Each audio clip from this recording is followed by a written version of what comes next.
Hi everybody, welcome back to the channel. Today we're back on our 2024 Suzuki DR650. New bike, 68 kilometers. If you had seen the last video, I had taken it out for a ride and, noticed a little bit of a little bog, and we talked about that for a few minutes. And I had mentioned that we had some changes come to the bike. We've got some performance improvements.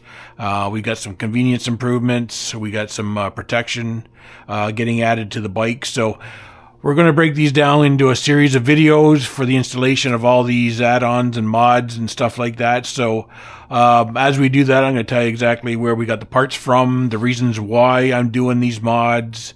Some are just, like I say, aesthetics, some are convenience, some are performance improvements, all different number of reasons. But today, we're going to break this into a two-part video. First part video, we're going to be working on this pair valve. We're going to delete that. I'm going to tell you exactly what the function of the pair valve is, what it does, and the reasons why I'm removing it. The second video of this series, we're going to be working on the evap delete. So the reasons why I'm doing that, I'll express all that stuff as we're doing it. So in order to do that pair valve delete today, as you can see, it's sitting on a stand. The front wheel is in a vise. So in order to get at the front of that pair valve, right at the front of the engine, I'm just going to drop this fender down and get that out of the way. So just 4 simple bolts holding up that fender in place, and I'm going to drop that down.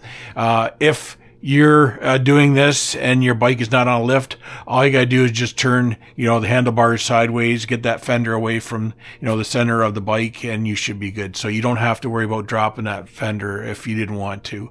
I'm just doing it for simple, so you guys can see exactly what it is that I'm doing. Side covers, taking the side covers off, removing the seat, removing the fuel tank. And I'm just doing that again only so that you guys can actually see what it is that I'm doing. And I'll tell you the vacuum line routing and where it's drawing the air from. Okay. So some of the things and some of the tools that you're going to need, an assortment of, needle nose pliers. I got my impact gun. I've got the pair valve delete kit as well as evap delete kit. Got these from Bush Pig Performance. Great little company out of BC, Canada. I'm in Ontario, so, getting them shipped to me in Ontario was super convenient, super fast. I'm going to talk about Bush Pig Performance probably towards the end of the video. Can't say enough great things. I got a replacement gasket. Now, this bike has, like I said, 68 kilometers on it. The gasket that's on the head itself is probably going to be fine, but I didn't want to get, into the job and find out, what, damn, should have spent $5 on another gasket or whatever. So, you know what, go to the Suzuki dealer. I'm going to say super dealer. Anyway, go to the Suzuki dealer, grab the gasket, $5, no harm, no foul. Use it, not a big deal. If I don't, I don't. Sockets, 8 mil, 10 mil, 12 mil.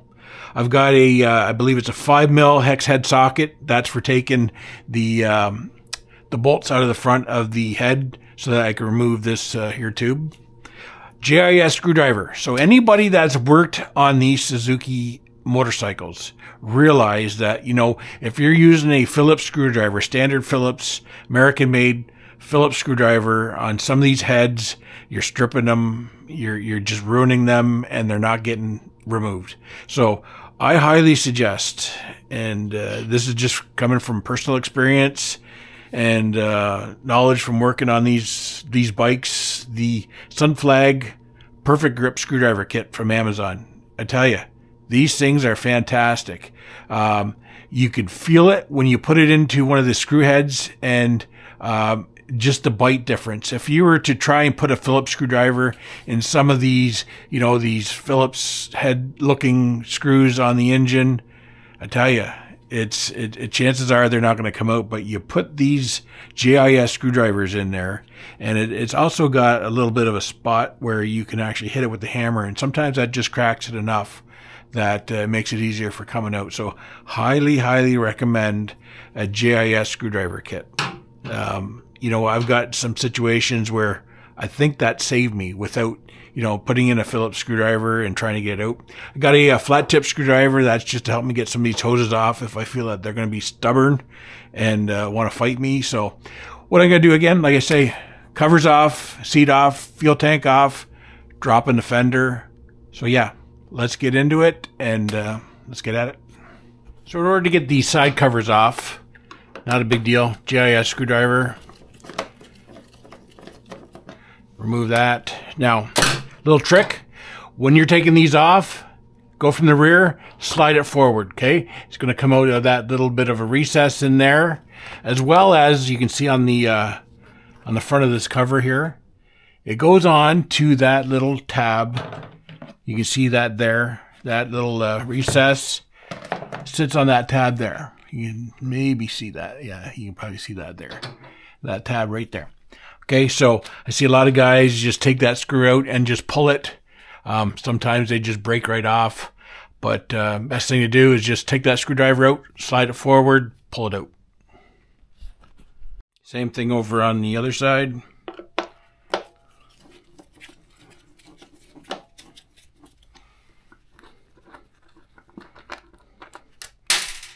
That's it.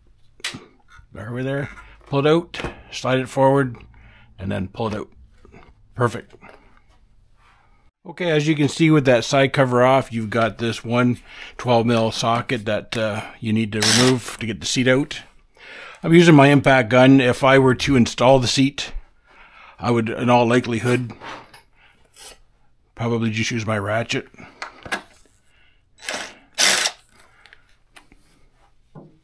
Okay, when removing the seat, just pick the ass end up, slide it back, okay? You've got a tab that's underneath the seat that goes underneath the fuel tank.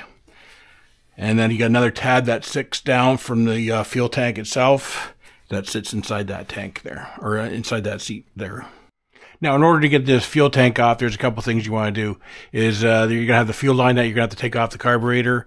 And you're going to have, on the newer bottles, you've got, I believe from 2021, right up to recent, you've got a vacuum line that comes off the bottom of the fuel tank, and that's another one of the reasons why we're doing that evap delete kit. But anyway, you want to make sure that that fuel cock is in the on position, which seems kind of odd because you know what, you would think that if that fuel cock is in the on position, fuel's going to leak, but without engine vacuum pulling on that diaphragm, fuel's not going to leak out of that fuel cock, so don't worry about that. I'm going to put a little absorbent towel underneath this fuel line so that when I take it off, any fuel that's going to be in that line is going to, yeah, that's, oop, crisis averted. Take that fuel line off, just slide that off, and not much fuel. Yeah, so we'll take that off there. Leave that drip. Get some angled needle nose pliers. Going to take this vacuum line off here, off of this valve. Slide that up. That's good there. See if I can pull it up with my fingers. Yep, and you need a screwdriver for that as well. Yep, okay. And I'll just tuck that underneath there. Again, make sure that that fuel is gone. Yeah, it seems to have gotten it all. I'll just leave that hang there, let it drip there for now. Okay, change my socket over to a 10mm for the fuel tank itself. Take that off. Okay. Stick them there for now. Just go make sure I got that routing for the vacuum line out of the way. That's good. Okay. That fuel tank should be ready to come off.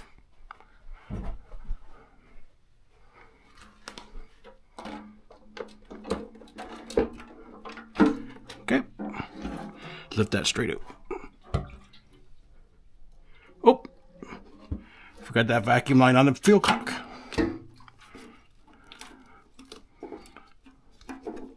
Here, I thought I got everything.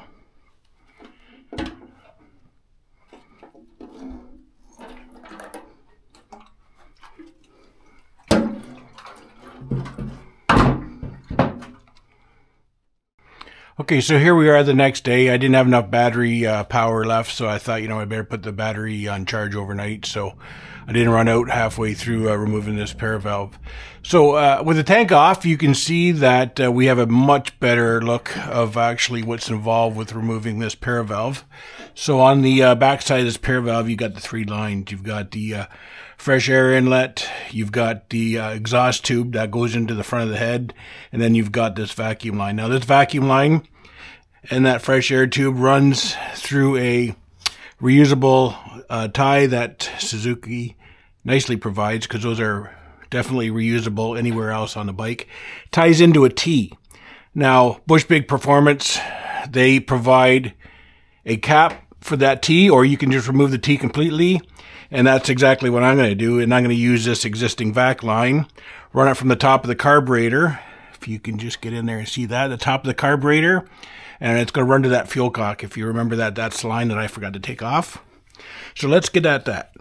So let's remove this little clamp, or this little tie.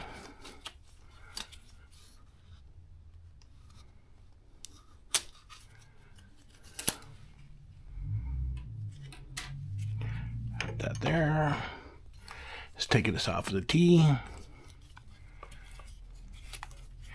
And this fresh air with this valve. Now that valve only lets air into the paravalve. It doesn't let it exhaust. That valve right there. And then you've got this on the tube. So let's take this off right here.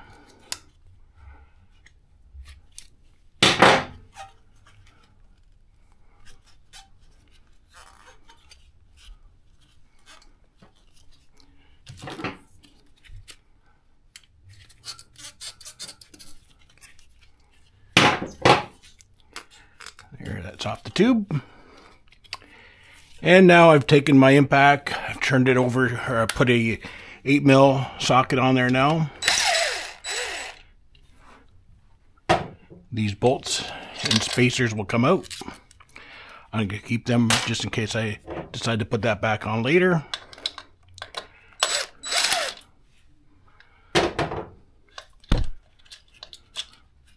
Okay, that's all that's involved with removing the paravalve there. There it is.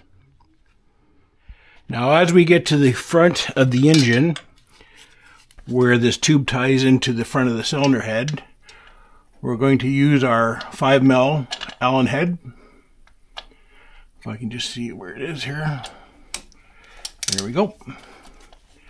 Oh, that wasn't me on there very hard at all.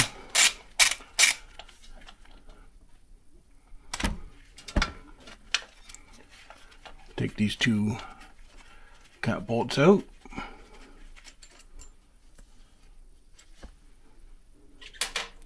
We're going to reuse them.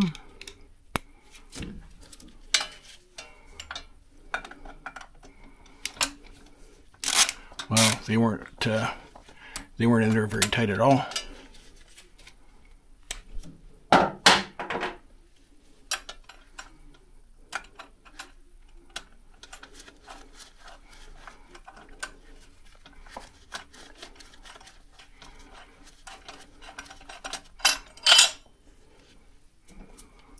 Down there.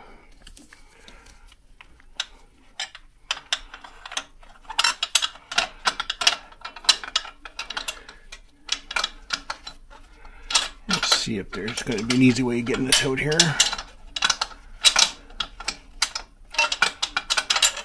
There.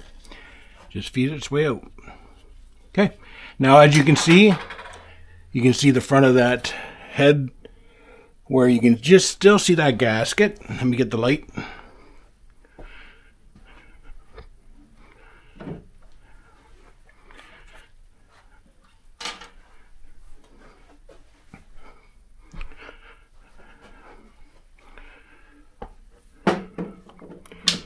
Yeah, that gasket, You can still see it's sitting on that head. Hasn't even been worked in yet. So we're going to just put this cap back on.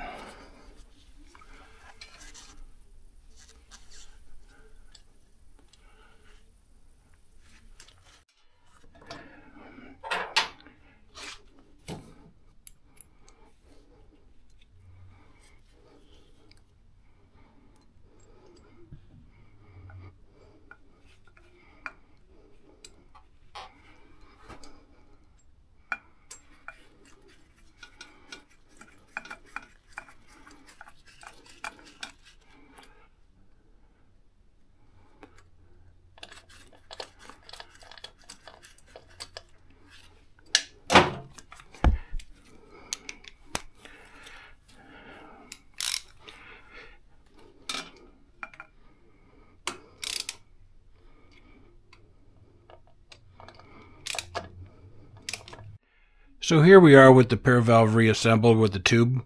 So what you're going to see is you're going to see this fresh air line goes into the back of the pair valve, gets operated by the vacuum line, opens up a valve, lets this fresh air in through this tube that goes into the, I guess it'd be the exhaust side of the head.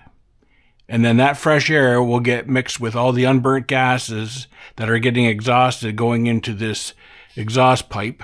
And what that does is that just simply dilutes all the exhaust gases by supplying this air, mixing with it. So coming out your exhaust pipe, you'll have a diluted exhaust gas, which lowers the emissions so that it meets EPA standards. So Suzuki knew that this was going to start happening back in, I believe it was 96.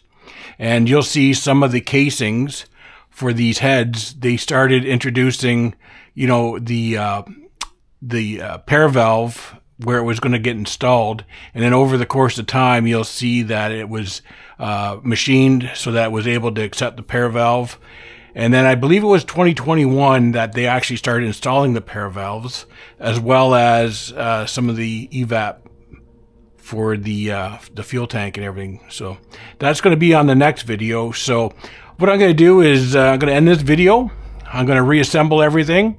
And then on part 2 of this video, I'm only going to delete or take off exactly what is needed for the evap delete. Alrighty? So Bush Big Performance, big thumbs up. Customer service is fantastic. Have a look at this note that was in the box when I received all the product that I ordered. I mean, you don't get that customer service anywhere. So big thumbs up to them. Highly recommend. Any parts that you need for these DR650s, check them out. The link will be in the description. Click on it. Order away. Thanks, everybody. Hope you enjoyed the video, and we'll catch you next time.